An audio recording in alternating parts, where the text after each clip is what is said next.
Hi guys, welcome to Office Blokes React. I'm Office Bloke Dave. I'm Office Bloke Daz. Collectively, we are two of the Office Blokes, 66.6%. Yep. £1 of the £1.50. What else comes in thirds? I don't know, third. Two-thirds. Two-thirds of a whole. Yeah. Office Bloke Mike is still off with some family business to attend to. He will be back soon, hopefully, and he is okay. Don't worry. Someone said they seen him on a stool with a mask on, talking about being an informer from an escort service. I don't know. No, that was free. He was getting frequent flyer miles. It was a frequent user. Oh, okay, right. Yeah. Right, he's got a gold card. A John. Got a gold card. He's a frequent John. I mean, this is going to be quite a serious one, so we're starting off with a bit of joking, but the dark side of being an escort. We did Vice Informer, and it was the Facebook moderator, wasn't correct. it? Which divided the comment section a little bit, that's for sure. The one thing I've always wanted to ask an escort, apart from the obvious. How much? I've always wanted to know how they're treated, like behind the scenes. By punters? Not necessarily by the people they work for. Well, there was a famous one. Both, really. Yeah, there was quite a famous one a couple of years ago near us in Sale. I remember reading these news articles about it where it had been there for over 20 years, I think it was. And the madam that run the place, she paid taxes. It was run as a legitimate business. I do know the story. Yeah, and it was supposedly people were looked after, and everything was good. And then one day the cops knew it was there the whole time. Yeah. And then one day raided it. She went to prison. And it was like, but she'd been... You're not talking about the one in Northern, are you? It might have been Northern. It was Northern, didn't you? Was it? Yeah. Right, what was the address? Palatine Road. Right. Did you see the other one in Northern where I saw a video of... the guy climbing out the window? Yeah. There's a great video. I don't know if it's on YouTube or not because it was local people that filmed it. It's a fire, wasn't it? Yeah. In the middle of the day on a Saturday afternoon, and it's above a row of shops in the town centre, so there's people everywhere. And a small fire was started, and a guy climbed out the window naked and was stood on the sign of the shop. Proper naked as well when he had nothing on. The fire brigade had to come and get him on. I did see that, yeah. It's quite a famous little video around this area. What a great video. So try and find that on YouTube. But I wanted to see what their life is like, how they come across and how they're treated. Yeah. You know what I mean? I think there's going to be a lot of mistreated people out there. I think in the best case scenario, someone's owning their own body and sexuality, they're doing what they want with it and they're making a living, and more power to them. Yeah. And I think the other end of the spectrum is going to be like trafficking. It's going to be like, exactly, like you owe us X amount, and until you work off that amount, you get paid like a $5 a day. And you seem to know a hell of a lot about this, Dave. It's an interesting topic.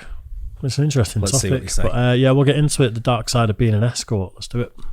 Plus, I've been an escort for years. Not made any money. No clients, but, it's what's up there that counts. Focus. I've been escorting for 10 years, on and off. I first started escorting when I was at university. And one day my friend just said to me, "Oh, I know a girl and she gets loads of money for escorting."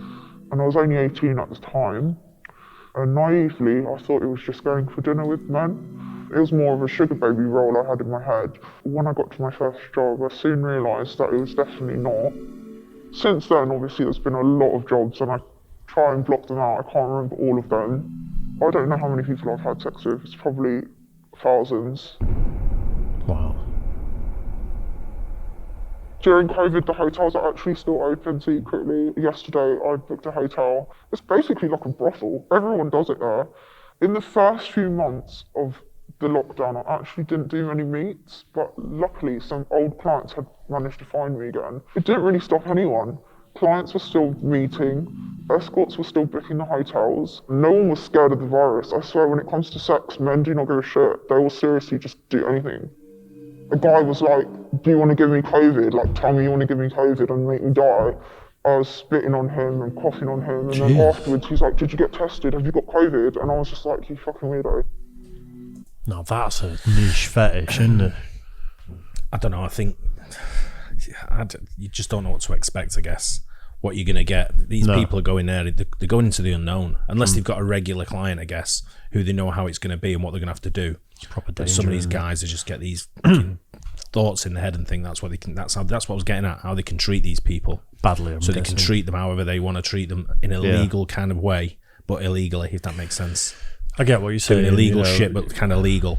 Yeah, so there's like coercion and maybe a lack of consent in some cases and things like that. Yeah. This is where like it was quite big news when that one got shut down the road, because a lot of people were outraged, saying that's a safe place, and those women who work there aren't just going to stop doing it. Yeah. Now they're going to be in hotels, they're going to be in cars, they're going to be doing all this other sort of stuff. Whereas at least under one roof, if someone's getting out of hand, there's other people on site to... I actually think they changed the rules based on that closing down. Really? I think now you can open one in a safe space for that kind of stuff, and it's legal. Well, sex work isn't illegal. No, it's not illegal to provide it, but it's illegal to solicit it. Right. I think that's the thing. Right. But I guess because there was a madam involved, and it wasn't just loads of girls in their own rooms doing their own thing. I think because she was like a boss. Yeah. That's where it became an issue and illegal. Yeah. It's a crazy topic, though, Isn't it? I've had other weird stuff. So a big one is hard sports, and that's shitting. People eating shit, having shit on them. The weirdest one I had was a guy that wanted me to save us a week's worth of shit in the freezer and go to a domination dungeon with him, and he poured it all over himself, and then I was just standing there calling him a literal piece of shit, and he was just rubbing it all over himself, wanking. Fucking hell. Another weird one is puking. You could be like the submissive one, giving them a blowjob and puking on them, or they could be the submissive one and you're puking on them, saying you're a piece of shit, like, I'm puking on you, look at you, you're disgusting. A lot of people do ask for back, which is a very scary thing because STIs are obviously prevalent in society and you just never know. And I've actually had a few scares, and it's like, why would you ask an escort for a bareback meet when you know that she could have fucked 10 guys that day? They don't give a shit. As you grow older and get more experience, obviously you know your boundaries and you know, but when you're first into it, you do get pressured a lot to do things that you may not be so comfortable with. Every client you see puts you at risk. When they pay the money and want the certain service, they're happy with it until after they come, and then they feel like a dickhead and they want their money back.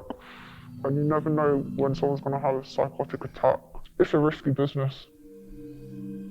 One day, I got into a bad situation where I got locked in the room. There was 3 guys, they all had sex with me, and then they didn't pay me. After that situation, I ended up calling the police straight away. The guys actually got convicted, and one of them went to prison. Basically, it feels like you get raped when you have had sex under the impression that you're going to get paid, and then the guy takes the money back, and you feel like you fucking shithead. I'm not fucking you for free. I'm not doing this for fun, especially at 3 o'clock in the morning. Is that kind of what you were alluding to, that sort of thing? Yeah. Like, I mean, I don't know why, I don't know, I would assume that they have some kind of like security wherever they're going or whatever they're doing. I think if she's just going to hotels and things like that, I don't think she does. But I think you might have security on hand that you could call and they'd be there pretty quick. You know what I mean? Some actual muscle, but she's phoned the cops. Yeah. So a lot of these women are going to be doing this independently without some sort of organisation or without knowing scary people to. But can you mean what she's experienced going through 3 guys there? You know what I mean? And then not getting paid. Yeah, I mean, thankfully she phoned the cops, and it sounds like the cops looked after her, but still, she got convicted. Doesn't take back the act. No. It's dark, this. Isn't it? Some of the girls who are like illegal in the country or being pimped out and stuff, they are definitely too scared to go to the police. You have to have like 4 layers of skin in this job. You have to have very thick skin. Men can't go to a normal girl and tell them, I want you to shit on me or I want you to force me to suck a cock. They have to go to escorts for this sort of stuff. Like the guy that comes to me to eat my shit, he's not going to ask his wife to shit so he can eat it. So a lot of them have actually come to me talking about their wife the whole time and saying, my wife's like this, my wife's like that, this is why I do it, and justifying it to me. And I don't really care. I don't need justification of why you're booking me. I just want the money. But obviously they feel guilty in a way. That's why they have to explain themselves. When you're an escort, you start to think every man does this, and it gives you really trust issues. A lot of young people do it as well. You'd expect it to be people that aren't good looking, can't get girls, people that have confidence issues. It's not like that at all. Some of my biggest clients who spend on me regularly are very good-looking young guys. Some of them are drug dealers. They've got a lot of money to spend, and they just want a late-night fuck, and they don't want to have to go through the whole calling up someone they know and all that. So they just do it for convenience. It's just a sad world that we live in, that you can earn so much money from literally selling your body, and if you've got a normal job and you work damn hard, you can't even get close to the figures that you see. Over the years, I've hit $1 million. I've had so much designer clothes, luxurious holidays, beautiful things, and it doesn't buy happiness. I need some life-changing things to happen now, because otherwise I'm going to be stuck in a cycle and I'm 40 years old, still fucking men for money, which I do not want. It's bad enough as it is that you stoop that low in yourself, and you have to be a very strong person, especially to not take drugs while doing this job. I wonder what long-term mental scars it leaves. Sounds like significant with her, to be honest. I think some people can probably do it and they're perfectly fine with it. It's about being safe though, isn't it? Like, if she hadn't have gone through all the trauma she's been through associated with it, maybe it wouldn't be so bad for her. But it sounds like out on your own, all the scary, dangerous situations and stuff. Did she say how old she was at the start? No. She said then though, she's 40. She said no, she didn't want to be 40 and still going at it. Oh right, okay. That's what she said. But that's why I was asking. I wonder how old she was. Because even if she's like, she's been doing it 10 years, she said. Is that what she said? Yeah. So if you're doing it, you're obviously, you're probably into your 30s. Yeah. Because she's doing it from college, wasn't she? Yeah, you're right. She's probably into her 30s, and I don't know the mental scars it's going to have when you're 50, 60 years old. I wonder where it pushes you. I wonder what route it pushes you down, because it can't be good. No, can't be. No. Thing is, I think I sort of support anyone who wants to do things like this with their own body. That's them. But I just think it should be made safe for them. And I think if it is, and it's a safe, like, less dangerous, because I don't think you're ever going to take the danger away, because she's probably dealing with loads of, like, drugged up, pissed up guys and stuff like that. I want to know what kind of, like, hotel rooms they're going in where someone's shitting over someone and he's rubbing it in and rolling around, and what... who's getting the room after them? You know what I mean? I can tell it's probably the Adelphi in Liverpool. It's just, I'm guessing they're not booking 5-star. Well, some of them might be booking 5-star hotels, but I'm thinking the ones where they're shitting on, probably not. I'm not sure she's at the, Dan Bill's area and coming along paying her 10,000 quid for a few hours. She's at $1 million though. $1 million in 10 years,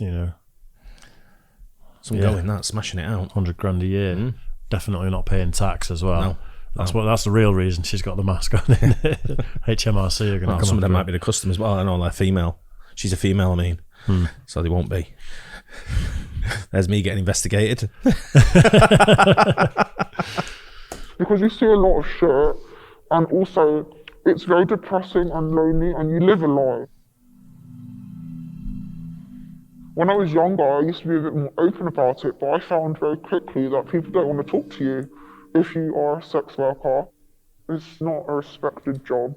It's something you don't feel proud about shouting out to everyone. And sometimes I think I've got PTSD, because I literally get flashbacks sometimes of just random times of different clients, and I had a goal in my head that I wouldn't be doing it past a certain age, and I really don't want to be doing it after that age, because I want to have children and have a normal life.